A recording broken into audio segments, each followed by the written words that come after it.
ਸਤਿ ਸ੍ਰੀ ਅਕਾਲ। News 18 Punjab Haryana Himachal ਤੁਸੀਂ ਦੇਖ ਰਹੇ ਹੋ। ਗੌਰਵ ਸ਼ੁਕਲਾ ਮੈਂ ਹਾਂ ਤੁਹਾਡੇ ਨਾਲ ਹਾਜ਼ਰ ਹਾਂ ਖਬਰਾਂ ਦਾ ਪ੍ਰਾਈਮ ਟਾਈਮ ਲੈ ਕੇ। ਖਬਰਾਂ ਦੇ ਪ੍ਰਾਈਮ ਟਾਈਮ ਦੇ ਵਿੱਚ ਅੱਜ ਗੱਲ ਉਸ ਘਟਨਾ ਦੀ ਜਿਸ ਨੇ ਪੂਰੇ ਦੇਸ਼ ਨੂੰ ਹਿਲਾ ਕੇ ਰੱਖ ਦਿੱਤਾ ਹੈ। ਜੀ ਹਾਂ, ਲਖੀਮਪੁਰ ਖੀਰੀ ਦੀ ਘਟਨਾ। ਇਸ ਘਟਨਾ ਤੋਂ ਬਾਅਦ 4 ਕਿਸਾਨਾਂ ਦੀ ਮੌਤ ਹੋਈ ਤੇ 4 ਜਿਹੜੇ ਉੱਥੇ ਬੀਜੇਪੀ ਦੇ ਵਰਕਰ ਦੱਸੇ ਜਾ ਰਹੇ ਸੀ ਉਹਨਾਂ ਦੀ ਮੌਤ ਹੋਈ। ਉਸ ਤੋਂ ਬਾਅਦ ਖੂਬ ਸਿਆਸਤ ਵੀ ਹੋਈ, ਪ੍ਰਦਰਸ਼ਨ ਵੀ ਹੋਏ, ਪ੍ਰਸ਼ਾਸਨ ਤੇ ਕਿਸਾਨਾਂ ਦੇ ਵਿਚਾਲੇ ਸਹਿਮਤੀ ਵੀ ਬਣੀ। ਪਰ ਅੱਜ ਗੱਲ ਇਸ ਪੂਰੀ ਘਟਨਾ ਨੂੰ ਲੈ ਕੇ ਹੋ ਰਹੀ ਸਿਆਸਤ ਦੀ ਵੀ ਤੇ ਦੂਜੇ ਪਾਸੇ ਸਬਕ ਦੀ ਵੀ। ਸਬਕ ਤੋਂ ਪਹਿਲਾਂ ਗੱਲ ਸਬਰ ਦੀ ਕਿ ਵਾਕਈ ਕਿਉਂਕਿ ਆਪਾਂ ਸਬਰ ਦਾ ਜਦੋਂ ਜ਼ਿਕਰ ਕਰਦੇ ਹਾਂ, ਸਬਰ ਸੰਤੋਖ ਤਾਂ ਸਭ ਨੂੰ ਰੱਖਣਾ ਚਾਹੀਦਾ ਹੈ, ਪਰ ਕਿੰਨਾ ਸਬਰ? ਕਿ ਸਬਰ ਦੋਵੇਂ ਪਾਸੇ ਜਵਾਬ ਤਾਂ ਨਹੀਂ ਦੇ ਰਿਹਾ। ਕਿ ਸਬਰ ਜੋ ਜ਼ਿਕਰ ਕਿਸਾਨ ਕਰਦੇ ਨੇ ਜਾਂ ਜੋ ਸਰਕਾਰ ਕਰਦੀ ਹੈ, ਇਹ ਦੋਵੇਂ ਧਿਰਾਂ ਦੇ ਵਿਚਾਲੇ ਖਤਮ ਤਾਂ ਨਹੀਂ ਹੋ ਰਿਹਾ। ਕਿ ਲਖੀਮਪੁਰ ਖੀਰੀ ਦੀ ਇਹ ਘਟਨਾ ਇੱਕ ਇਸ਼ਾਰਾ ਤਾਂ ਨਹੀਂ ਹੈ ਦੱਸਣ ਦੇ ਲਈ ਕਿ ਅਜਿਹੇ ਵੀ ਹਾਲਾਤ ਹੋ ਸਕਦੇ ਨੇ। ਮੈਂ ਸਿੱਧੇ ਸ਼ਬਦਾਂ 'ਚ ਕਹਾਂ ਕਿ ਲਖੀਮਪੁਰ ਦੀ ਘਟਨਾ ਕਿ ਵਾਕਈ ਆਈ ਓਪਨਰ ਹੈ ਇਹ ਪੂਰੇ ਪ੍ਰਸ਼ਾਸਨ ਦੇ ਲਈ, ਕਿਸਾਨ ਜਥੇਬੰਦੀਆਂ ਦੇ ਆਗੂਆਂ ਦੇ ਲਈ, ਕਿ ਕਈ ਵਾਰ ਸੋਚ ਤੋਂ ਵੀ ਪਰੇ ਚੀਜ਼ਾਂ ਹੋ ਜਾਂਦੀਆਂ ਨੇ। ਜੇ ਉਹ ਹੁੰਦੀਆਂ ਨੇ ਉਹ ਨੁਕਸਾਨ ਕਿਸੇ ਦਾ ਵੀ ਹੋਵੇ, ਨੁਕਸਾਨ ਦੇਸ਼ ਦਾ ਹੁੰਦਾ ਹੈ। ਤਾਂ ਅੱਜ ਇਸ ਦੇ ਉੱਤੇ ਅਸੀਂ ਗੱਲ ਕਰਾਂਗੇ। ਗੱਲ ਇਹ ਹੈ ਕਿ ਵਾਕਈ ਸਬਰ ਜਵਾਬ ਦੇ ਰਿਹਾ ਹੈ, ਕਿਉਂਕਿ ਪਿਛਲੇ ਕੁਝ ਦਿਨਾਂ ਦੀਆਂ ਸਟੇਟਮੈਂਟਸ, ਉਹ ਚਾਹੇ ਕਿਸਾਨਾਂ ਦੀਆਂ ਹੋਣ, ਬੀਜੇਪੀ ਆਗੂਆਂ ਦੀਆਂ ਹੋਣ, ਜਾਂ ਫਿਰ ਟਿੱਪਣੀ ਹੋਵੇ ਦੇਸ਼ ਦੀ ਸਭ ਤੋਂ ਵੱਡੀ ਅਦਾਲਤ ਦੀ, ਅੱਜ ਮੈਂ ਸਭ ਦਾ ਜ਼ਿਕਰ ਜ਼ਰੂਰ ਕਰਨ ਦੀ ਕੋਸ਼ਿਸ਼ ਕਰਾਂਗਾ ਤਾਂ ਕਿ ਇਹ ਉਹ ਪੜਾਅ ਦੇ ਉੱਤੇ ਪੂਰਾ ਅੰਦੋਲਨ ਆ ਚੁੱਕਿਆ ਹੈ ਕਿ ਜਦੋਂ ਇਸ ਦਾ ਬਹੁਤ ਜਲਦੀ ਜਾਂ ਫੌਰੀ ਤੌਰ ਤੇ ਹੱਲ ਹੋ ਜਾਣਾ ਹੀ ਦੇਸ਼ ਦੀ ਭਲਾਈ ਦੇ ਲਈ ਜ਼ਰੂਰੀ ਹੈ। ਤੇ ਜੇਕਰ ਇਹ ਜ਼ਰੂਰੀ ਹੈ ਤਾਂ ਫਿਰ ਇਹ ਹੱਲ ਹੋਏਗਾ ਕਿਵੇਂ? ਕਿ ਵਾਕਈ ਹੀ ਇੱਕ ਧਿਰ ਨੂੰ ਪਿੱਛੇ ਹਟਣਾ ਪਏਗਾ ਪੂਰੀ ਤਰ੍ਹਾਂ ਨਾਲ, ਕਿਸਾਨਾਂ ਨੂੰ ਜਾਂ ਸਰਕਾਰ ਨੂੰ, ਜਾਂ ਫਿਰ ਦੋਵੇਂ ਧਿਰਾਂ ਦੇਸ਼ ਦੇ ਲਈ, ਆਪਣੇ ਲੋਕਾਂ ਦੇ ਲਈ, ਅਮਨ ਅਮਾਨ ਦੇ ਲਈ ਇੱਕ ਇੱਕ ਕਦਮ ਪਿੱਛੇ ਹਟਣਗੀਆਂ ਜਾਂ ਇੱਕ ਇੱਕ ਕਦਮ ਅੱਗੇ ਵਧਣਗੀਆਂ ਤੇ ਇਸ ਪੂਰੇ ਮਸਲੇ ਦਾ ਹੱਲ ਕੱਢ ਲੈਣਗੀਆਂ। ਅੱਜ ਗੱਲ ਹੋਵੇਗੀ ਲਖੀਮਪੁਰ ਦੀ, ਕਿਉਂਕਿ ਉੱਥੇ ਹਿੰਸਾ ਹੋਈ ਹੈ। ਉਹ ਚਾਹੇ ਗੱਡੀਆਂ ਦੇ ਜ਼ਰੀਏ ਕਿਸੇ ਨੂੰ ਦਰੜਨ ਦਾ ਜ਼ਿਕਰ ਹੋਵੇ ਜਿਸ ਦੇ ਵਿੱਚ 4 ਕਿਸਾਨਾਂ ਦੀ ਮੌਤ ਹੋ ਗਈ ਹੋਵੇ, ਉਹ ਕੋਈ ਵੀ ਹੋਵੇ, ਚਾਹੇ ਕੋਈ ਵੱਡਾ ਰਸੂਖਦਾਰ ਹੋਵੇ, ਚਾਹੇ ਕਿਸੇ ਵੱਡੇ ਰਸੂਖਦਾਰ ਦਾ ਮੰਤਰੀ ਹੋਵੇ, ਲਗਾਤਾਰ ਟਿੱਪਣੀਆਂ ਹੋਈਆਂ ਨੇ ਕਿ ਕਾਰਵਾਈ ਤਾਂ ਹਰ ਕਿਸੇ ਦੇ ਲਈ ਹੋਏਗੀ, ਕਾਨੂੰਨ ਸਭ ਦੇ ਲਈ ਇੱਕ ਹੈ। ਪਰ ਦੂਜੇ ਪਾਸੇ 4 ਹੋਰ ਲੋਕਾਂ ਦੀ ਮੌਤ ਹੋਈ। ਮੈਂ ਪਹਿਲਾਂ ਕਿਹਾ ਕਿ ਮੌਤ ਕਿਸੇ ਦੀ ਵੀ ਹੋਵੇ, ਦੇਸ਼ ਵਾਸੀ ਦੀ ਹੋਈ ਹੈ ਤੇ ਨੁਕਸਾਨ ਉਹ ਦੇਸ਼ ਦਾ ਹੁੰਦਾ। ਅੱਜ ਅਸੀਂ ਗੱਲ ਕਰਾਂਗੇ ਕਿ ਹਿੰਸਾ ਨਹੀਂ ਚਾਹੀਦੀ, ਨਾ ਕਿਸਾਨਾਂ ਨੂੰ, ਨਾ ਦੇਸ਼ ਨੂੰ, ਨਾ ਪ੍ਰਸ਼ਾਸਨ ਨੂੰ। ਹੱਲ ਚਾਹੀਦਾ ਹੈ। ਹੱਲ ਕਿਵੇਂ ਨਿਕਲੇਗਾ ਉਹ ਅੱਜ ਸਵਾਲ ਹੈ ਤੇ ਉਸ ਦਾ ਹੀ ਜਵਾਬ ਲੈਣ ਦੀ ਅੱਜ ਕੋਸ਼ਿਸ਼ ਹੋਈ।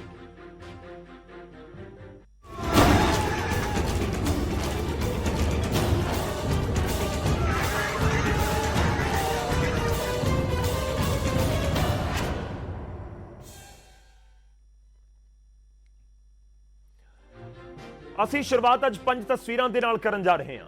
ਇਹ ਪੂਰਾ ਮਾਮਲਾ ਜਿੱਥੋਂ ਸ਼ੁਰੂ ਹੋਇਆ ਸੀ ਕਿੱਥੇ ਪਹੁੰਚ ਗਿਆ ਹੈ, ਨਹੀਂ ਕੋਈ ਚਾਹੁੰਦਾ ਕਿ ਲਖੀਮਪੁਰ ਵਰਗੀ ਘਟਨਾ ਦਾ ਅਸੀਂ ਜ਼ਿਕਰ ਵੀ ਕਰੀਏ ਜਾਂ ਫਿਰ ਅਜਿਹੀ ਕੋਈ ਘਟਨਾ ਵਾਪਰੇ। 5 ਤਸਵੀਰਾਂ ਤੁਹਾਡੀ ਟੀਵੀ ਸਕਰੀਨ ਦੇ ਉੱਤੇ ਨੇ। 27 ਸਤੰਬਰ 2020 ਦਾ ਦਿਨ ਸੀ ਜਦੋਂ ਖੇਤੀ ਕਾਨੂੰਨ ਪਾਸ ਹੋਏ। 10 ਮਹੀਨੇ ਤੋਂ ਧਰਨੇ ਦੇ ਉੱਤੇ ਕਿਸਾਨ ਬੈਠੇ ਹੋਏ ਨੇ ਦਿੱਲੀ ਬਾਰਡਰਾਂ ਦੇ ਉੱਤੇ। 26 ਜਨਵਰੀ ਦੀ ਹਿੰਸਾ ਵਾਲਾ ਦਿਨ ਵੀ ਅਸੀਂ ਦੇਖਿਆ ਜਦੋਂ ਬਹੁਤ ਕੁਝ ਅਜਿਹਾ ਵਾਪਰਿਆ ਜੋ ਦੇਸ਼ ਦੇ ਲਈ, ਦੇਸ਼ ਹਿੱਤ ਦੇ ਵਿੱਚ ਨਹੀਂ ਸੀ। ਪੁਲਿਸ ਕਿਸਾਨਾਂ ਦੇ ਵਿੱਚ ਟਕਰਾਅ ਵਰਗੀ ITO ਦਿੱਲੀ ਦੇ ਉੱਤੇ ਸਥਿਤੀ ਬਣ ਗਈ। ਲਾਲ ਕਿਲੇ 'ਚ ਜੋ ਕੁਝ ਹੋਇਆ ਪੂਰੇ ਦੇਸ਼ ਨੇ ਦੇਖਿਆ। ਉਧਰ ਲਖੀਮਪੁਰ ਦਾ ਖੂਨੀ ਕਾਂਡ, ਕਿਸਾਨਾਂ ਸਣੇ 8 ਲੋਕਾਂ ਦੀ ਮੌਤ ਹੋ ਗਈ। ਤੇ ਹੁਣ ਸਵਾਲ ਇਹ ਹੈ ਕਿ ਹੱਲ ਹੋਵੇਗਾ ਕਦੋਂ, ਹੱਲ ਹੋਵੇਗਾ ਕਿਵੇਂ? ਅੱਜ ਇਸ ਦੇ ਉੱਤੇ ਹੀ ਗੱਲਬਾਤ ਕਰਾਂਗੇ ਕਿਉਂਕਿ ਖੇਤੀ ਕਾਨੂੰਨਾਂ ਦੇ ਖਿਲਾਫ ਵਿਰੋਧ ਪ੍ਰਦਰਸ਼ਨ ਲਖੀਮਪੁਰ ਵਰਗੀ ਘਟਨਾ ਤੱਕ ਪਹੁੰਚ ਚੁੱਕਿਆ ਹੈ ਤੇ ਦੱਸਣ ਦੇ ਲਈ ਕਾਫੀ ਹੈ। ਉਹ ਚਾਹੇ ਸਰਕਾਰ ਹੋਵੇ ਜਾਂ ਫਿਰ ਕਿਸਾਨ, ਕਿ ਸਥਿਤੀ ਇਸ ਤਰੀਕੇ ਦੀ ਵੀ ਹੋ ਸਕਦੀ ਹੈ। ਸ਼ਾਇਦ ਦੋਵੇਂ ਧਿਰਾਂ ਨਹੀਂ ਸੋਚ ਰਹੀਆਂ ਹੋਣਗੀਆਂ ਕਿ ਇਹ ਦਿਨ ਵੀ ਸਾਨੂੰ ਦੇਖਣਾ ਪਏਗਾ। ਮੈਂ ਕਿਹਾ ਸੀ ਤੁਹਾਨੂੰ ਕਿ ਅਸੀਂ ਅੱਜ ਪੂਰੀਆਂ ਟਿੱਪਣੀਆਂ ਦਾ ਜ਼ਿਕਰ ਕਰਾਂਗੇ, ਤਾਂ ਟਿੱਪਣੀ ਤੁਹਾਨੂੰ ਸੁਣਵਾਉਣ ਜਾ ਰਹੇ ਹਾਂ ਵੱਖ-ਵੱਖ ਲੀਡਰਾਂ ਦੀ ਵੀ। ਇਹਨਾਂ ਹਿੰਸਕ ਘਟਨਾਵਾਂ ਦੇ ਲਈ ਕੁਝ ਹੱਦ ਤੱਕ ਸਿਆਸਤਦਾਨਾਂ ਤੇ ਕਿਸਾਨ ਲੀਡਰਾਂ ਦੇ ਵੱਲੋਂ ਦਿੱਤੇ ਜਾ ਰਹੇ ਭੜਕਾਊ ਬਿਆਨ ਵੀ ਜ਼ਿੰਮੇਵਾਰ ਦੱਸੇ ਜਾ ਸਕਦੇ ਨੇ। ਤੁਹਾਨੂੰ 2 ਸਟੇਟਮੈਂਟਸ ਸੁਣਵਾਉਣਾ ਮੈਂ। ਇੱਕ ਹੈ ਹਰਿਆਣਾ ਦੇ ਮੁੱਖ ਮੰਤਰੀ ਦੀ, ਦੂਜੀ ਹੈ ਹਰਿਆਣਾ ਦੀ ਇੱਕ ਵੱਡੀ ਜਥੇਬੰਦੀ ਹੈ ਕਿਸਾਨਾਂ ਦੀ, ਗੁਰਨਾਮ ਸਿੰਘ ਚੜੂਨੀ ਉਸਦੇ ਪ੍ਰਧਾਨ ਨੇ, ਗੁਰਨਾਮ ਸਿੰਘ ਚੜੂਨੀ। जैसे को तैसा खा लो ठंडे हैं, ठीक है। नहीं, वो भी देख लेंगे। और दूसरी बात यह है, जब ठावेंगे डंडे तो जमानत की परवाह मत करो। महीना 6 महीने 2 महीने रहे होगे ना, तो इतनी पढ़ाई इस मीटिंगों में नहीं होगी। अगर 2-4 महीने वहां रहे होगे तो बड़े लीडर अपने आप बन जाओगे। साहब, दूसरे बच्चों को मरवाने की जरूरत नहीं है, लोगों को मरवाने की जरूरत नहीं है, लोगों को बढ़वाने की जरूरत नहीं है।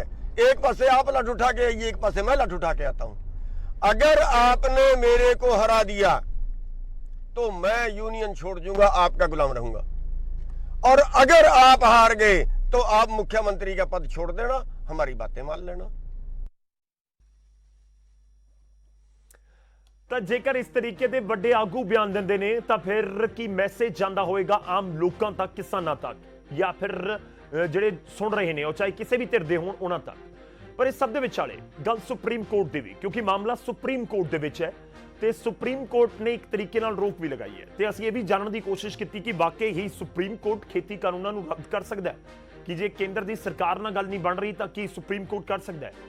ਤਾਂ ਸੀਨੀਅਰ ਵਕੀਲ ਨੇ ਚੇਤਨ ਮਿੱਤਲ, ਉਹ ਕਹਿ ਰਹੇ ਨੇ ਕਿ ਕਾਨੂੰਨਾਂ ਦੀ ਸੰਵਿਧਾਨਿਕਤਾ ਨੂੰ ਸੁਪਰੀਮ ਕੋਰਟ ਨੇ ਹੀ ਦੇਖਣਾ ਹੈ ਕਿ ਖੇਤੀ ਕਾਨੂੰਨ ਪਾਸ ਕਰਕੇ ਕੇਂਦਰ ਦਾ ਅਧਿਕਾਰ ਹੈ ਜਾਂ ਫਿਰ ਸੂਬਿਆਂ ਦਾ ਅਧਿਕਾਰ ਹੈ। अगर ये अल्टीमेटली ये कह देंगे क्योंकि कॉन्स्टिट्यूशन प्रोविजन च सैपरेट लिस्ट हैगियां कि ये वाली जरा सब्जेक्ट मैटर है वो ये सेंटर की सरकार ही कर सकती है, एक है स्टेट, एक लिस्ट हैगी है जिस च दोनों कर सकते हैं। अगर ये अल्टीमेटली सुप्रीम कोर्ट को लगता है कि ये सिर्फ अख्तियार स्टेट का ही करने वास्ते है तो स्टेट करेगी, तो ये कानून अपने आप ही खत्म हो जाएंगे। ਕੋਈ ਇਸ ਤਰ੍ਹਾਂ ਦੀ ਐਗਜ਼ਾਮਪਲ ਪਹਿਲਾਂ ਦੀ ਹੈ ਜਦੋਂ ਸੁਪਰੀਮ ਕੋਰਟ ਨੇ ਕਿਹਾ ਹੋਵੇ ਕਿ ਇਹ ਕਾਨੂੰਨ ਨੂੰ ਰੱਦ ਕੀਤਾ ਜਾਂਦਾ ਜਾਂ ਇਸ ਦਾ ਅਧਿਕਾਰ ਸੈਂਟਰ ਨੇ ਗਲਤ ਤਰੀਕੇ ਨਾਲ ਪਾਸ ਕੀਤੇ? ਕਈ ਕਾਨੂੰਨ ਹੈਗੇ ਹੈ, ਕਈਆਂ ਚ ਸਟੇਟ ਨੇ ਕਰਤੇ ਜਿਹਦਾ ਅਖਤਿਆਰ ਸੈਂਟਰ ਚ ਸੀਗਾ, ਜਾਂ ਕਈ ਵਾਰ ਕਨਕਰੈਂਟ ਲਿਸਟ ਕਹਿੰਦੇ ਆ ਜਿਸ ਚ ਦੋਨੋਂ ਹੋ ਜਾਂਦੇ ਆ, ਉਹਦੇ ਚ ਵੀ ਸੁਪਰ ਮੰਨਿਆ ਸੈਂਟਰ ਦਾ ਜਾਂਦਾ ਹੈ। ਸਪੈਸ਼ਲੀ ਐਜੂਕੇਸ਼ਨਲ ਇੰਸਟੀਟਿਊਸ਼ਨ ਜਿਵੇਂ AICT ਹੈ ਹੋਰ ਹੈ, ਉਸ ਚ ਕਈ ਸੁਪਰੀਮ ਕੋਰਟ ਨੇ ਜਜਮੈਂਟਸ ਕਹੀਆਂ ਕਿ ਇਹ ਸੈਂਟਰ ਦਾ ਅਧਿਕਾਰ ਹੈ, ਇਹ ਸਟੇਟ ਦਾ ਅਧਿਕਾਰ ਹੈ, ਤੇ ਉਸ ਗਰਾਊਂਡ ਤੇ ਉਹਨਾਂ ਨੇ ਕਾਨੂੰਨ ਰੱਦ ਕੀਤੇ ਹੈ। ਤਾਂ ਅੱਜ ਅਸੀਂ ਇਸ ਮੁੱਦੇ ਉੱਤੇ ਗੱਲ ਕਰਨ ਦੀ ਕੋਸ਼ਿਸ਼ ਕਰਾਂਗੇ। ਮੈਂ ਸ਼ੁਰੂਆਤ ਦੇ ਵਿੱਚ ਕਿਹਾ ਸੀ ਕਿ ਹਰ ਪੁਆਇੰਟ ਦੇ ਉੱਤੇ ਗੱਲ ਹੋਣੀ ਜ਼ਰੂਰੀ ਹੈ। ਬਿਆਨ ਮੈਂ ਤੁਹਾਨੂੰ ਸੁਣਵਾਏ ਨੇ ਤੇ ਇਸ ਸਭ ਦੇ ਵਿਚਾਲੇ ਇੱਕੋ ਗੱਲ ਅੱਜ ਕਿ ਹਿੰਸਾ ਨਹੀਂ, ਹੱਲ ਚਾਹੀਦਾ ਹੈ। ਇਹ ਗੱਲ ਕਿਸਾਨਾਂ ਦੇ ਸਾਹਮਣੇ ਵੀ ਹੈ, ਇਹ ਗੱਲ ਸਰਕਾਰ ਦੇ ਸਾਹਮਣੇ ਵੀ ਹੈ, ਪ੍ਰਸ਼ਾਸਨ ਦੇ ਸਾਹਮਣੇ ਵੀ ਹੈ ਕਿ ਹਿੰਸਾ ਦੇਸ਼ ਦੇ ਵਿੱਚ ਨਹੀਂ ਚਾਹੀਦੀ, ਹੱਲ ਚਾਹੀਦਾ, ਜਿਸ ਮੁੱਦੇ ਦੇ ਉੱਤੇ ਇਸ ਸਮੇਂ ਰੇੜਕਾ ਬਣਿਆ ਹੋਇਆ ਹੈ। ਮੈਂ ਸ਼ੁਰੂਆਤ ਕਰਦਾ ਸਭ ਤੋਂ ਪਹਿਲਾਂ ਤੁਹਾਡਾ ਤਾਰੁਫ ਕਰਵਾਉਣਾ ਅੱਜ ਦੇ ਮਹਿਮਾਨਾਂ ਦੇ ਨਾਲ। ਸਾਡੇ ਨਾਲ ਬਰਿੰਦਰ ਸਿੰਘ ਢਿੱਲੋਂ ਜੁੜ ਰਹੇ ਨੇ, ਪੰਜਾਬ ਯੂਥ ਕਾਂਗਰਸ ਦੇ ਪ੍ਰਧਾਨ ਨੇ, ਸੀਨੀਅਰ ਲੀਡਰ ਨੇ। ਢਿੱਲੋਂ ਸਾਹਿਬ ਬਹੁਤ-ਬਹੁਤ ਸਵਾਗਤ ਹੈ ਤੁਹਾਡਾ। ਸਾਡੇ ਨਾਲ ਰਵਨੀਤ ਬਰਾੜ ਜੀ ਜੁੜ ਰਹੇ ਨੇ, ਕਿਸਾਨ ਆਗੂ ਨੇ, ਭਾਰਤੀ ਕਿਸਾਨ ਯੂਨੀਅਨ ਕਾਦੀਆਂ ਨੂੰ ਰਿਪਰੈਜ਼ੈਂਟ ਕਰਦੇ ਨੇ। ਰਵਨੀਤ ਜੀ ਤੁਹਾਡਾ ਵੀ ਬਹੁਤ-ਬਹੁਤ ਸਵਾਗਤ ਹੈ। ਕੁਝ ਹੀ ਪਲਾਂ ਦੇ ਵਿੱਚ ਸਾਡੇ ਨਾਲ ਜੈ ਬੰਦ ਸਿੰਘ ਜੀ ਜੁੜਨਗੇ ਜੋ ਕਿ BJP ਨੂੰ ਰਿਪਰੈਜ਼ੈਂਟ ਕਰਨਗੇ। ਮੈਂ ਸ਼ੁਰੂਆਤ ਕਰਦਾ ਰਵਨੀਤ ਬਰਾੜ ਜੀ ਤੁਹਾਡੇ ਤੋਂ। ਸਬਰ ਟੁੱਟ ਰਿਹਾ ਹੈ, ਸਬਰ ਜਵਾਬ ਦੇ ਰਿਹਾ ਹੈ, ਇਹੀ ਕੱਢਿਆ ਜਾਵੇ ਲਖੀਮਪੁਰ ਦੀ ਘਟਨਾ ਤੋਂ ਕਿ ਵਾਕਈ ਇਹ ਉਸ ਸਥਿਤੀ ਦੇ ਉੱਤੇ ਆ ਗਿਆ ਕਿ ਮਾਹੌਲ ਗੜਬੜ ਹੋ ਸਕਦਾ ਹੈ, ਦਿੱਕਤ ਆ ਸਕਦੀ ਹੈ। ਗੌਰਵ ਜੀ, ਪਹਿਲਾਂ ਤਾਂ ਲਖੀਮਪੁਰ ਜਿਹੜੀ ਘਟਨਾ ਹੋਈ ਹੈ ਜੀ, ਉਹ ਦਰਦਨਾਕ ਹੈ, ਸ਼ਰਮਨਾਕ ਹੈ, ਤੇ ਜਿੱਥੇ ਆਪਾਂ ਕਹਿ ਰਹੇ ਹਾਂ ਆਪਾਂ ਇੱਕ ਡੈਮੋਕ੍ਰੈਟਿਕ ਕੰਟਰੀ ਹੈ, ਜਿਹੜੀ ਆਪਣੀ ਵਰਲਡ ਦੀ ਲਾਰਜੈਸਟ ਡੈਮੋਕ੍ਰੈਟਿਕ ਕੰਟਰੀ ਕਹਿੰਦੇ ਆ, ਉਹਦੇ ਵਿੱਚ ਜੇ ਇਹੋ ਜਿਹੀਆਂ ਘਟਨਾਵਾਂ ਹੋਣਗੀਆਂ ਤਾਂ ਕੀ ਮੈਸੇਜ ਆਊਗਾ ਇੰਟਰਨੈਸ਼ਨਲੀ। ਸੈਕੰਡ ਥਿੰਗ ਮੈਂ ਕਹਿਣਾ ਚਾਹੁੰਦਾ ਜੀ, ਜੇ ਕੋਈ ਗੌਰਵ ਜੀ ਕੋਈ ਜਾਨਵਰ ਵੀ ਜਾ ਰਿਹਾ ਹੋਵੇ ਨਾ ਤਾਂ ਉਹਦੇ ਉੱਪਰ ਕਿਹਾ ਜਾਵੇ ਵੀ ਇਹਨਾਂ ਨੂੰ ਦਰੇੜ ਦਿਓ, ਇਹਨਾਂ ਦੇ ਉੱਪਰ ਕਾਰਾਂ ਚੜਾ ਦਿਓ, ਤਾਂ ਕੋਈ ਆਮ ਇਨਸਾਨ ਇਹ ਨਹੀਂ ਸੋਚੂਗਾ, ਉਹਦਾ ਦਿਲ ਕੰਬ ਜਾਂਦਾ। ਤੇ ਜਿਹੜੀ ਇਹ ਵੀਡੀਓ ਤੁਸੀਂ ਦੇਖ ਰਹੇ ਹੋ ਇਹਦੇ ਵਿੱਚ ਦੇਖੋ ਵੀ ਕਿਸਾਨਾਂ ਦੇ ਉੱਪਰ ਜਿਹੜੇ ਨਿਹੱਥੇ ਹੈਗੇ ਆ, ਫਲੈਗ ਉਹਨਾਂ ਦੇ ਹੱਥ 'ਚ ਆਪਦੇ ਘਰਾਂ ਨੂੰ ਵਾਪਸ ਜਾ ਰਹੇ ਆ, ਇੱਕ ਸ਼ਾਂਤੀਪੂਰਵਕ ਪ੍ਰਦਰਸ਼ਨ ਕਰਕੇ ਕਿਵੇਂ ਉਹਨਾਂ ਦੇ ਉੱਪਰ ਕਾਰਾਂ ਚੜਾ ਕੇ ਕਿਵੇਂ ਉਹਨਾਂ ਨੂੰ ਦਰੇੜ ਦਿੱਤਾ ਜਾਂਦਾ ਹੈ। ਡੈਮੋਕ੍ਰੇਸੀ, ਮੈਂ ਸੋਚਦਾ ਵੀ ਡੈਮੋਕ੍ਰੇਸੀ ਨੂੰ ਮਾਰ ਦਿੱਤਾ ਗਿਆ ਇਸ ਘਟਨਾ ਨੇ। ਇਸ ਤੋਂ ਬਾਅਦ ਕਿਸਾਨਾਂ ਨੂੰ ਗੁੰਡੇ ਕਿਹਾ ਗਿਆ ਸੀ। ਗੌਰਵ ਜੀ, ਤੁਹਾਡੇ ਚੈਨਲਾਂ ਤੇ ਤੁਸੀਂ ਦੇਖਿਆ ਹੋਊਗਾ BJP ਵਾਲੇ ਆ ਕੇ ਬੈਠਦੇ ਸੀ ਤੇ ਕਿਸਾਨਾਂ ਨੂੰ ਗੁੰਡੇ ਕਿਹਾ ਜਾਂਦਾ ਸੀ, ਪਰ ਇਸ ਘਟਨਾ ਨੇ ਪ੍ਰੂਵ ਕਰਤਾ ਵੀ ਗੁੰਡਾ ਕੌਣ ਹੈ। ਗੁੰਡੇ ਕਿਸਾਨ ਨਹੀਂ। ਮੈਂ ਅਗਲੇ ਪੁਆਇੰਟ ਤੇ ਆ ਰਿਹਾ ਰਮਨੀਤ ਜੀ, ਮੈਂ ਨੈਕਸਟ ਪੁਆਇੰਟ ਤੇ ਆ ਰਿਹਾ। ਦੇਖੋ, ਪਿਛਲੇ 48 ਘੰਟਿਆਂ 'ਚ ਇਸ ਪੂਰੇ ਮੁੱਦੇ ਉੱਤੇ ਬਹੁਤ ਗੱਲ ਹੋਈ ਹੈ। ਤੁਸੀਂ ਵੀ ਸ਼ਾਇਦ ਬਹੁਤ ਸਾਰੀਆਂ ਥਾਵਾਂ ਦੇ ਉੱਤੇ ਜਾ ਕੇ ਸਟੇਟਮੈਂਟ, ਅਸੀਂ ਤਾਂ ਸਵਾਲ ਪੁੱਛ ਰਹੇ ਹਾਂ ਕਿ ਫਿਰ ਗੱਲ ਕਿਉਂ ਨਹੀਂ ਹੋ ਰਹੀ ਨਾ, ਫਿਰ ਕਿਵੇਂ ਹੱਲ ਨਿਕਲੇਗਾ? ਤੁਸੀਂ ਵੀ ਨਹੀਂ ਚਾਹੁੰਦੇ। ਦੇਖੋ, ਆਪਣੀ ਕਾਰ ਦੇ ਨਾਲ ਇੱਕ ਛੋਟਾ ਜਿਹਾ ਕੋਈ ਖਹਿ ਕੇ ਵੀ ਲੰਘ ਜਾਵੇ ਤਾਂ ਬਰਦਾਸ਼ਤ ਨਹੀਂ ਹੁੰਦਾ। ਆਮ ਤੌਰ ਤੇ ਲੋਕਾਂ ਦੀ ਇਹ ਧਾਰਨਾ ਹੈ ਕਿ ਕਿਸੇ ਦੀ ਗੱਡੀ ਆ ਕੇ ਵੱਜੀ ਕੌਣ ਬਰਦਾਸ਼ਤ ਕਰੇਗਾ। ਤਾਂ ਡੈਮੋਕ੍ਰੈਟਿਕ ਕੰਟਰੀ ਦੇ ਵਿੱਚ ਤਾਂ ਬਿਲਕੁਲ ਟੋਲਰੇਬਲ ਤਾਂ ਹੋ ਹੀ ਨਹੀਂ ਸਕਦੀ ਇਹ ਗੱਲ। ਪਰ ਹੁਣ ਸਵਾਲ ਇਹ ਹੈ ਕਿ ਨੁਕਸਾਨ ਤਾਂ ਹੋਇਆ ਨਾ, ਨੁਕਸਾਨ ਤਾਂ ਕਿਸਾਨਾਂ ਦਾ ਹੋਇਆ, ਤਾਂ ਫਿਰ ਹੁਣ ਜਥੇਬੰਦੀਆਂ ਦੀ ਜਿਹੜੀ ਜ਼ਿੰਮੇਵਾਰੀ ਹੈ ਉਹ ਕਿੱਥੇ ਹੈ? ਮੈਂ ਬੀਜੇਪੀ ਨੂੰ ਸਵਾਲ ਕਰਾਂਗਾ, ਪਰ ਮੈਂ ਤੁਹਾਡੇ ਤੋਂ ਪੁੱਛ ਰਿਹਾ ਕਿ ਤੁਹਾਨੂੰ ਨਹੀਂ ਲੱਗਦਾ ਕਿ ਆਪਾਂ ਕੱਢੀਏ ਹੱਲ? ਬਹੁਤ ਹੋ ਗਿਆ, 10 ਮਹੀਨੇ ਹੋ ਗਏ ਆਪਾਂ ਦਿੱਲੀ ਬੈਠੇ ਹਾਂ, ਸਾਲ ਹੋ ਗਿਆ ਆਪਾਂ ਪ੍ਰਦਰਸ਼ਨ ਕਰ ਰਹੇ ਹਾਂ, ਬਹੁਤ ਹੋ ਗਿਆ ਕਿ ਆਪਾਂ ਹੁਣ ਇਸ ਦਾ ਪੂਰੇ ਮਸਲੇ ਦਾ ਹੱਲ ਕੋਈ ਕੱਢ ਦਈਏ। ਗੌਰਵ ਜੀ, ਮੈਨੂੰ ਲੱਗਦਾ ਆਪਾਂ 4th ਜਾਂ 5th ਟਾਈਮ ਇਸੇ ਚੀਜ਼ ਤੇ ਡਿਸਕਸ ਕਰ ਰਹੇ ਹਾਂ। ਤੁਹਾਡੇ ਚੈਨਲ ਤੇ ਬੀਜੇਪੀ ਵਾਲੇ ਤਿਕਸ਼ਨ ਸੂਦ ਜੀ ਬੈਠੇ ਸੀ, ਹੋਰ ਬੈਠੇ ਸੀ, ਤੁਹਾਡੇ ਚੈਨਲ ਥਰੂ ਹੀ ਮੈਂ ਪੁੱਛਿਆ ਗਿਆ ਸੀਗਾ ਵੀ ਮੈਨੂੰ ਉਹ ਫੋਨ ਨੰਬਰ ਦਿਓ ਜਿਹਦੇ ਤੇ ਅਸੀਂ ਕਾਲ ਕਰਕੇ ਮੀਟਿੰਗ ਕਰ ਸਕੀਏ ਸਰਕਾਰ ਨਾਲ। ਹੱਲ ਕਿਹਨੇ ਕਰਨਾ ਹੈ? ਹਾਕਮ ਨੇ ਹੱਲ ਕਰਨਾ ਕਿ ਆਮ ਲੋਕਾਂ ਨੇ ਕਰਨਾ ਹੈ? ਜਦੋਂ ਹਾਕਮ ਤਾਂ ਜਾਬਰ ਹੋਇਆ ਪਿਆ, ਉਹ ਤਾਂ ਲੋਕਾਂ ਨੂੰ ਦਰੜਨ ਤੇ ਆ ਗਿਆ, ਲੋਕਾਂ ਨੂੰ ਕੁਚਲਣ ਤੇ ਆ ਗਿਆ। ਐ ਕਦੇ ਅੰਦੋਲਨ ਖਤਮ ਕੀਤੇ ਜਾ ਸਕਦੇ ਆ? ਅੰਦੋਲਨ ਇਦੋਂ ਵੱਧ ਚੜ ਕੇ ਆਊਗਾ। ਗੌਰਵ ਜੀ, ਖਤਮ ਇੱਕ ਹੀ ਤਰੀਕੇ ਨਾਲ ਹੋ ਸਕਦਾ, ਟੇਬਲ ਟਾਕ ਤੇ।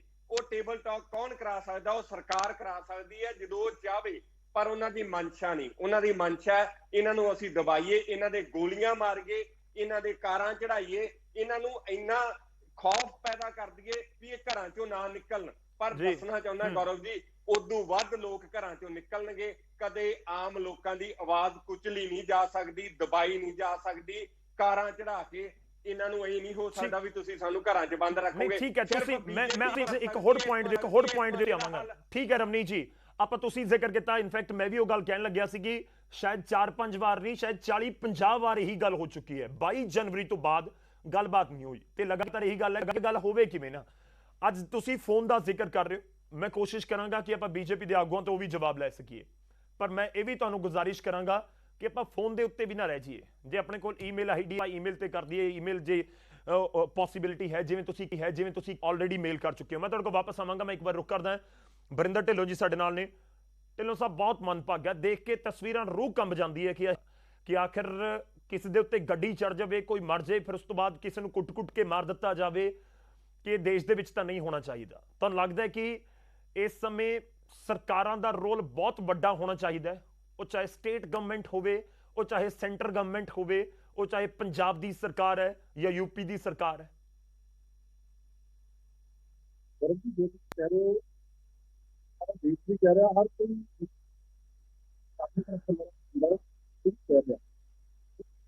ਮੰਦਭਾਗਾ ਇਸ ਤੋਂ ਗਿਆਨ ਜਾਣਾ ਮੰਦਭਾਗਾ ਤਾਂ ਹੈ ਹੀ ਨਹੀਂ। ਜ਼ਿੰਮੇਵਾਰੀ ਕਿਹੜੀ ਬਣਦੀ ਹੈ? ਜ਼ਿੰਮੇਵਾਰੀ ਇਹ ਦੋ ਪਾਰਟੀਆਂ ਨਹੀਂ ਆ, ਸਰਕਾਰ ਤੇ ਨਾਲ ਲੋਕਾਂ ਦੀ ਲੜਾਈ ਆ।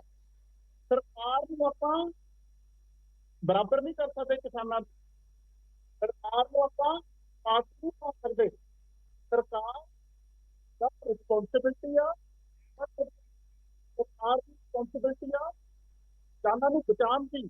ਸਰਕਾਰ ਬਰਿੰਦਰ ਜੀ, ਮੈਂ ਤੁਹਾਡੇ ਕੋਲ ਵਾਪਸ ਆਉਣਾ। ਥੋੜੀ ਆਵਾਜ਼ ਦੇ ਵਿੱਚ ਦਿੱਕਤ ਆ ਰਹੀ ਹੈ, ਤੁਹਾਡੀ ਗੱਲ ਅੱਜ ਪਹੁੰਚਣੀ ਚਾਹੀਦੀ ਹੈ ਪੰਜਾਬ ਦੇ ਲੋਕਾਂ ਤੱਕ, ਦੇਸ਼ ਦੇ ਲੋਕਾਂ ਤੱਕ। ਮੈਂ ਤੁਹਾਡੇ ਕੋਲ ਵਾਪਸ ਆਉਣਾ, ਤੁਹਾਡੀ ਆਵਾਜ਼ ਬਹੁਤ ਕਲੀਅਰ ਲੋਕਾਂ ਤੱਕ ਨਹੀਂ ਪਹੁੰਚ ਰਹੀ ਹੋਏਗੀ। ਪਰ ਇਸ ਵਿਚਾਲੇ ਸਾਡੇ ਨਾਲ ਜੈਬੰਸ ਸਿੰਘ ਜੀ ਜੁੜ ਚੁੱਕੇ ਨੇ, ਬੀਜੇਪੀ ਨੂੰ ਰਿਪਰੈਜ਼ੈਂਟ ਕਰਨਗੇ। ਜੈਬੰਸ ਜੀ, ਪਹਿਲਾ ਸਵਾਲ ਜੀ, ਤਸਵੀਰਾਂ ਦੇਖ ਕੇ ਰੂਹ ਕੰਬਦੀ ਹੈ। ਮੈਂ ਤਾਂ ਸਿੱਧਾ ਸਵਾਲ ਪੁੱਛ ਰਿਹਾ ਸਰ ਕਿ ਹਿੰਸਾ ਤਾਂ ਦੇਸ਼ 'ਚ ਨਾ ਤੁਸੀਂ ਚਾਹੁੰਦੇ ਹੋ, ਨਾ ਕਿਸਾਨ ਚਾਹੁੰਦੇ ਨੇ, ਨਾ ਕੋਈ ਨਿਊਜ਼ ਐਂਕਰ ਚਾਹੁੰਦਾ ਹੈ, ਨਾ ਕੋਈ ਸ਼ਖਸ ਚਾਹੁੰਦਾ ਹੈ। ਤਾਂ ਫਿਰ ਆਖਿਰ ਹੋ ਕਿਉਂ ਰਹੀ ਹੈ? ਕਿਉਂ ਹੱਲ ਨਹੀਂ ਆਪਾਂ ਕੱਢਦੇ? ਹਿੰਸਾ ਨੂੰ ਕਿਉਂ ਨਹੀਂ ਰੋਕਿਆ ਜਾ ਸਕਦਾ?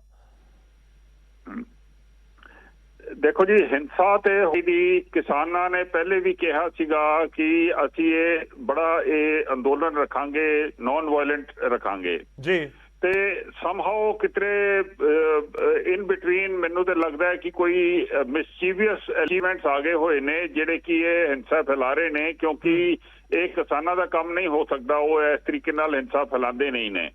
ਤੇ ਇਹ ਹੁਣ ਸਾਰਿਆਂ ਨੂੰ ਰਲ ਮਿਲ ਕੇ ਗੱਲਬਾਤ ਕਰਨੀ ਪਏਗੀ ਕਿ ਕੌਣ ਨੇ ਐਸੇ ਐਲੀਮੈਂਟਸ ਜੋ ਕਿ ਇਸ ਬਹੁਤ ਹੀ ਪੀਸਫੁਲ ਐਜੀਟੇਸ਼ਨ ਨੂੰ ਖਰਾਬ ਕਰਨਾ ਚਾਹੁੰਦੇ ਨੇ।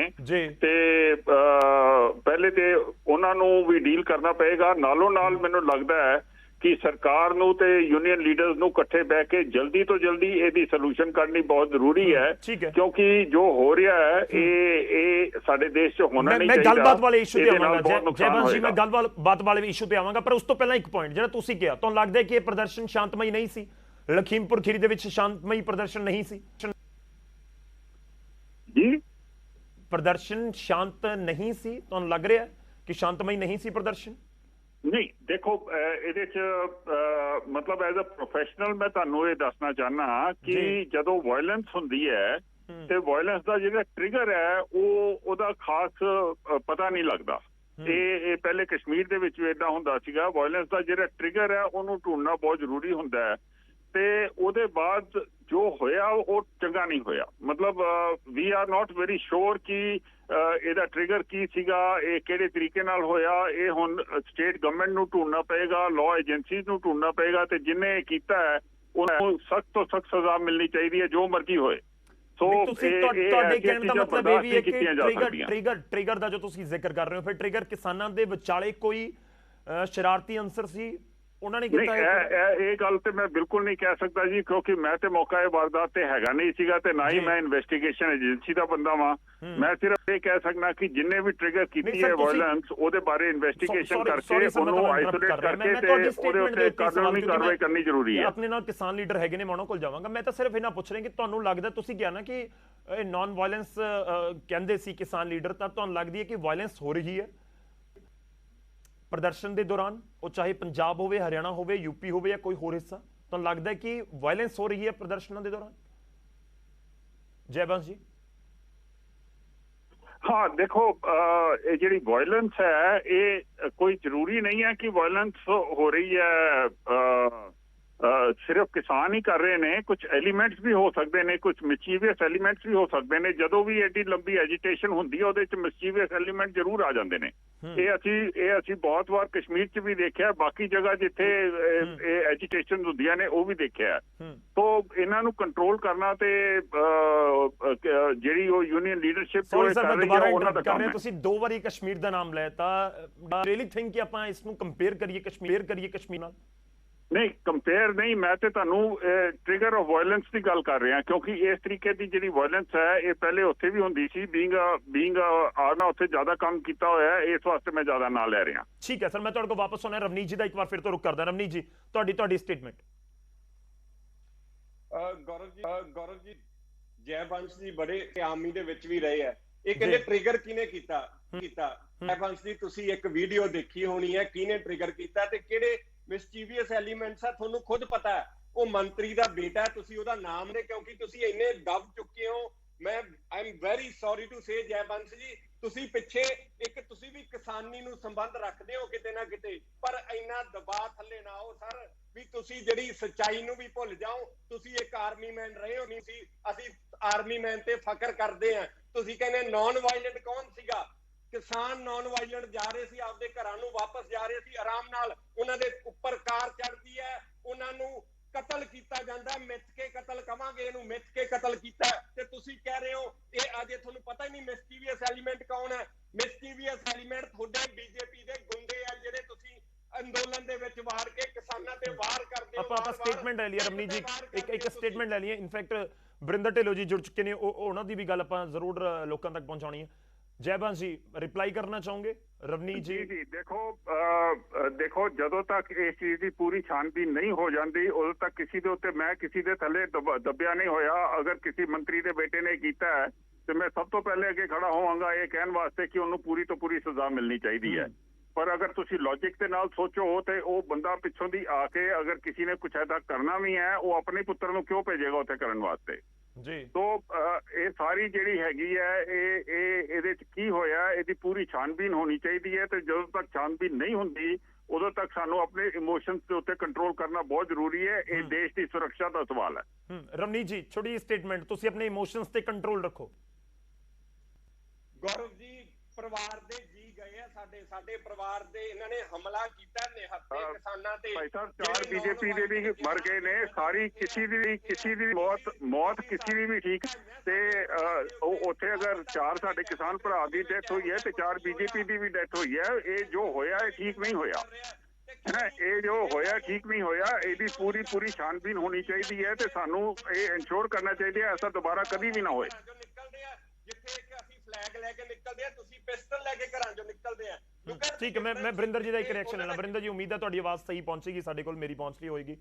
ਤੁਸੀਂ ਆਪਣੀ ਗੱਲ ਕੰਪਲੀਟ ਕਰ ਸਕਦੇ ਹੋ। ਬਰਿੰਦਰ ਜੀ, ਆਵਾਜ਼ ਗੌਰਵ ਜੀ ਆਵਾਜ਼ ਆ ਰਹੀ ਹੈ? ਗੌਰਵ ਬਿਲਕੁਲ ਹੁਣ ਠੀਕ ਆ ਰਹੀ ਹੈ ਸਰ, ਆਵਾਜ਼ ਆਡੀਬਲ ਹੈ।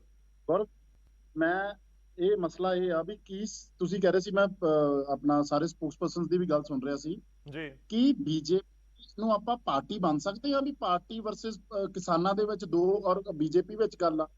ਬੀਜੇਪੀ ਸਰਕਾਰ ਸਰਕਾਰ ਦੀ ਜ਼ਿੰਮੇਵਾਰੀ ਆ ਆਪਣੇ ਲਾਅ ਐਂਡ ਆਰਡਰ ਦਾ ਧਿਆਨ ਰੱਖਣ ਦੀ, ਔਰ ਸਿਟੀਜ਼ਨਸ ਦੇ ਵਿੱਚ ਕੋਈ ਕਿਸੇ ਨੂੰ ਕੋਈ ਜਾਨੀ ਨੁਕਸਾਨ ਨਾ ਹੋਵੇ। ਇਹ ਕਹਿਣਾ ਵੀ ਬੀਜੇਪੀ ਦੇ ਵੀ 4 ਜਣੇ ਦੀ ਜਾਨ ਗਈ ਆ, ਇਹ ਕਿਹਦੀ ਜ਼ਿੰਮੇਵਾਰੀ ਸੀ? ਇਹ ਸਾਰੀ ਜ਼ਿੰਮੇਵਾਰੀ ਸੀ ਬੀਜੇਪੀ ਦੀ ਸਰਕਾਰ ਦੀ। ਇਹ ਕਿਵੇਂ ਜ਼ਿੰਮੇਵਾਰੀ ਤੋਂ ਭੱਜ ਸਕਦੇ? ਬੀਜੇਪੀ ਦੀ ਵੀ ਭਾਵੇਂ ਜਾਨ ਗਈ ਹੋਵੇ, ਅਸੀਂ ਯੋਗੀ ਆਦਿੱਤਿਆਨਾਥ ਜੀ ਨੂੰ ਕੀ ਜ਼ਿੰਮੇਵਾਰ ਨਹੀਂ ਠਹਿਰਾਵਾਂਗੇ? ਭਾਵੇਂ ਬੀਜੇਪੀ ਦੀ ਜਾਨ ਚਲੇ ਜਾਏ, ਭਾਵੇਂ ਕਿਸੇ ਕਿਸਾਨ ਦੀ ਜਾਨ ਚਲੇ ਜਾਏ। ਮਸਲਾ ਇਹ ਆ ਵੀ ਸਰਕਾਰ ਨੂੰ ਪਾਰਟੀ ਨਾ ਬਣਾਈਏ ਆਪਾਂ।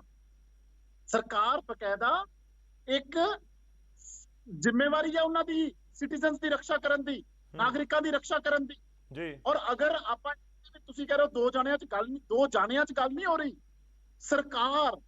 ਸਰਕਾਰ ਨੂੰ ਆਪਾਂ ਭੁੱਲ ਗਏ, ਆਪਾਂ ਸਰਕਾਰ ਨੂੰ ਇੱਕ ਐਂਟੀਟੀ ਬਣਾ ਕੇ ਖੜਾ ਕਰ ਦਿੱਤਾ। ਸਰਕਾਰ ਜਿਹੜੀ ਸੁਰੱਖਿਆ ਦੀ ਜ਼ਿੰਮੇਵਾਰ ਆ, ਜਿਹੜੀ ਲੋਕਾਂ ਦੀ ਜ਼ਿੰਮੇਵਾਰ ਆ, ਜਿਹੜੀ ਹਰ ਬੰਦੇ ਦੀ ਸੁਰੱਖਿਆ ਦੀ ਜ਼ਿੰਮੇਵਾਰ ਆ। ਔਰ 8 ਜਾਨਾਂ ਚਲੇ ਜਾਣ, ਭਾਵੇਂ ਬੀਜੇਪੀ ਦੀਆਂ ਜਾਣ।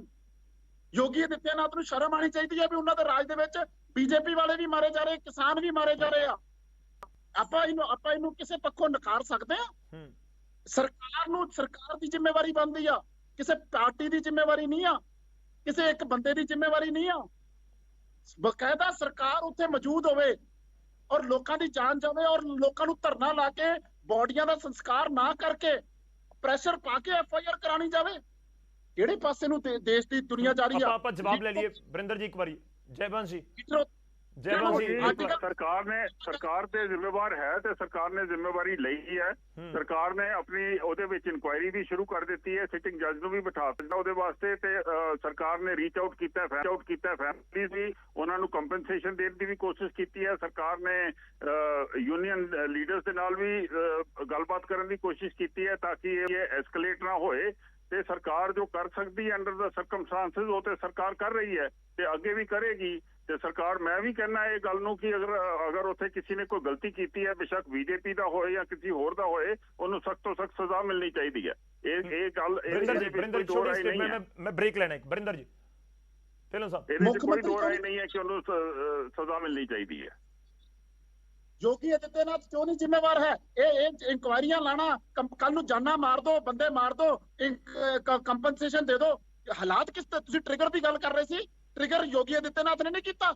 ਯੋਗੀ ਆਦਿੱਤਿਆਨਾਥ ਦੀ ਜ਼ਿੰਮੇਵਾਰੀ ਨਹੀਂ ਬਣਦੀ ਵੀ ਸਰਕਾਰ ਲਾਅ ਐਂਡ ਆਰਡਰ ਦੀ ਕਿੱਥੇ ਜ਼ਿੰਮੇਵਾਰ ਆ? ਟ੍ਰਿਗਰ ਦੀ ਤੁਸੀਂ ਗੱਲ ਕਰ ਰਹੇ ਹੋ ਬਾਰ-ਬਾਰ। ਟ੍ਰਿਗਰ ਕੌਣ ਕਰ ਰਿਹਾ ਵਾ? ਟ੍ਰਿਗਰ ਨਰਿੰਦਰ ਮੋਦੀ ਕਰ ਰਿਹਾ ਬਾਰ-ਬਾਰ। ਟ੍ਰਿਗਰ ਉਹ ਬੰਦਾ ਕਰ ਰਿਹਾ ਜਿਹੜਾ ਗਲਤ ਭਾਸ਼ਣ ਦੇ ਰਿਹਾ ਵਾ, ਉਹ ਟ੍ਰਿਗਰ ਆ। ਕਿਉਂ ਨਹੀਂ ਤੁਸੀਂ ਮੰਨਦੇ ਵੀ ਉਹ ਜ਼ਿੰਮੇਵਾਰ ਹੈਗੇ ਆ? ਜੈਵੰਸ਼ ਜੀ, ਜੈਵੰਸ਼ ਜੀ, ਨਹੀਂ ਜੀ, ਇਹ ਤੇ ਭਾਵਕ ਸਟੇਟਮੈਂਟਸ ਆ ਰਹੀਆਂ ਨੇ। ਅਸੀਂ ਭਾਵਕ ਸਟੇਟਮੈਂਟਸ ਨੂੰ ਮੈਂ ਰਿਸਪੌਂਡ ਨਹੀਂ ਕਰਾਂਗਾ। ਮੈਂ ਤੇ ਸਿਰਫ ਇਹਦਾ ਜਾਣਨਾ ਕਿ ਜੋ ਹੋਇਆ ਉਹ ਬਿਲਕੁਲ ਗਲਤ ਹੋਇਆ ਤੇ ਉਹਦੀ ਪੂਰੀ ਇਨਕੁਆਇਰੀ ਹੋਣੀ ਚਾਹੀਦੀ ਹੈ। ਜੋ ਵੀ ਇਨਸਾਨ ਇਹਦੇ ਵਿੱਚ ਇਨਵੋਲਵਡ ਸੀਗਾ ਉਹਨੂੰ ਸਜ਼ਾ ਮਿਲਣੀ ਚਾਹੀਦੀ ਹੈ, ਦੁਬਾਰਾ ਨਹੀਂ ਹੋਣਾ ਚਾਹੀਦਾ। ਚਲੋ ਮੈਨੂੰ ਇੱਕ ਛੋਟਾ ਜਿਹਾ ਬ੍ਰੇਕ ਇੱਥੇ ਲੈਣਾ। ਅਸੀਂ ਸਾਰੇ ਇਮੋਸ਼ਨਲ ਹੈਗੇ ਆ, ਮੈਂ ਵੀ ਉੱਡਾ ਇਮੋਸ਼ਨਲ ਹਾਂ ਜਿੰਨੇ ਭਾਈ ਸਾਹਿਬ ਨੇ, ਤੇ ਸਾਨੂੰ ਇਸ ਚੀਜ਼ ਨੂੰ ਵੀ ਹੈਵ ਟੂ ਕੀਪ ਸਰਟਨ, ਸਾਨੂੰ ਆਪਣੇ ਆਪ ਨੂੰ ਕੰਟਰੋਲ ਕਰਨਾ ਪਏਗਾ। ਬਹੁਤ ਵੱਡਾ ਸਾਡੇ ਦੇਸ਼ ਦੇ ਉੱਤੇ ਇਹ ਗੱਲ ਹੋਈ ਹੈ, ਇਹ ਏਡੀ ਛੇਤੀ ਖਤਮ ਨਹੀਂ ਹੋਣ ਵਾਲੀ। ਤੁਸੀਂ ਫੈਕਚੁਅਲ ਸਟੇਟਮੈਂਟਸ ਹੈ, ਭਾਵਕ ਸਟੇਟਮੈਂਟਸ ਨਹੀਂ ਆ। ਇਹ ਫੈਕਚੁਅਲ ਗੱਲਾਂ ਵਾ ਕਿ ਉੱਥੇ ਇਹਨਾਂ ਨੇ ਗਲਤ ਭਾਸ਼ਣ ਨਹੀਂ ਦਿੱਤਾ, ਕਿ ਸਟੇਟ ਜ਼ਿੰਮੇਵਾਰ ਨਹੀਂ ਹੈ ਲਾਅ ਐਂਡ ਆਰਡਰ ਦੀ, ਕਿ ਸਟੇਟ ਜ਼ਿੰਮੇਵਾਰ ਨਹੀਂ ਆ ਕਿਸੇ ਸਿਟੀਜ਼ਨ ਦੀ ਜਾਨ ਜਾਣ ਦੀ। ਜ਼ਿੰਮੇਵਾਰੀ ਲੈ ਕੇ ਸਟੇਟ ਨੂੰ ਜੋ ਕੁਝ ਕਰਨਾ ਚਾਹੀਦਾ ਸਟੇਟ ਨੇ ਕਰਨਾ ਸ਼ੁਰੂ ਕਰ ਦਿੱਤਾ ਹੈ। ਸਟੇਟ ਨੇ ਉਹਦੇ 'ਚ ਇਨਕੁਆਇਰੀ ਸ਼ੁਰੂ ਕਰ ਦਿੱਤੀ ਹੈ, ਸਿਟਿੰਗ ਜੱਜ ਬਿਠਾ ਦਿੱਤਾ ਹੈ, ਕੰਪਨਸੇਸ਼ਨ ਦੀ ਗੱਲ ਕਰ ਦਿੱਤੀ ਹੈ। ਤੇ ਹੁਣ ਸਾਨੂੰ ਵੇਟ ਕਰਨਾ ਪਏਗਾ ਇਹ ਦੇਖਣ ਵਾਸਤੇ ਕਿ ਇਨਕੁਆਇਰੀ ਕੀ ਕਹਿੰਦੀ ਹੈ ਕਿ ਕਿਹਦਾ ਦਾ ਕਸੂਰ ਸੀਗਾ ਤੇ ਕਿਹਨੂੰ ਸਜ਼ਾ ਮਿਲਣੀ ਚਾਹੀਦੀ ਹੈ।